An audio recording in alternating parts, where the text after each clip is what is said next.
Hello friends, welcome to my back my channel. आज हम बात करेंगे पूजा के ऊपर कि जो भी पूजा पाठ करते हैं उनका पूजन जो है वो लगता नहीं। इसके कुछ कारण होते हैं जो कि इस प्रकार है कि जब आप पूजा में बैठे हैं तो अगर आपका मन इधर उधर भटक रहा है तो समझ जाइए कि आपका मन अस्थिर है, तो इसकी वजह से आपकी पूजा भी खंडित हो सकती है। तो इसकी वजह से आप पहले तो स्टार्टिंग कीजिए ध्यान से, फिर उसके बाद आप मंत्र जप के लिए बैठिए। दूसरी बात आती है कि आप जो भी पूजन पाठ करें उसमें मन आपका लगना चाहिए पूजन पाठ में। ऐसा नहीं कि आप पूजन कर रहे, आपका मन इधर भाग रहा है उधर भाग रहा है, नहीं, बिल्कुल नहीं, ऐसा नहीं होना चाहिए।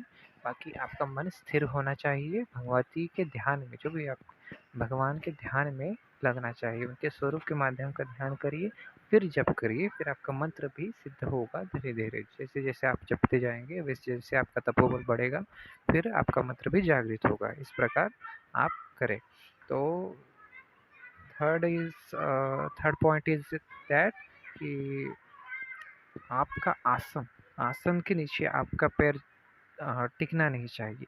अर्थात आसन जो लगा हुआ है आपका आसन, उसके बाहर आपके मतलब आपका स्पर्श नहीं होना चाहिए आसन को। जब आपकी पूजन पूर्ण हो जाए उसके बाद जब पूजन मंत्र जब समर्पित कर ले भगवान को, उसके बाद आसन से उठे, फिर आसन को छू कर मस्तक पर लगा कर फिर ही आसन छोड़े। ऐसे आसन न छोड़े, आसन ही सबसे परे होता है, तो इसलिए आसन का ध्यान रखिए।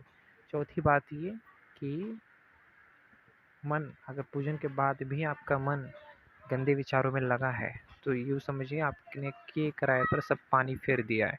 तो इसलिए अपने मन को अपने वश में रखिए। साधना का यही मतलब ही होता है कि साधना, स्वयं को साधना, दूसरों को नहीं, स्वयं को साधना। तो मेरी जानकारी आपको कैसी लगी हो? आई होप को आपको मेरी जानकारी पसंद आए।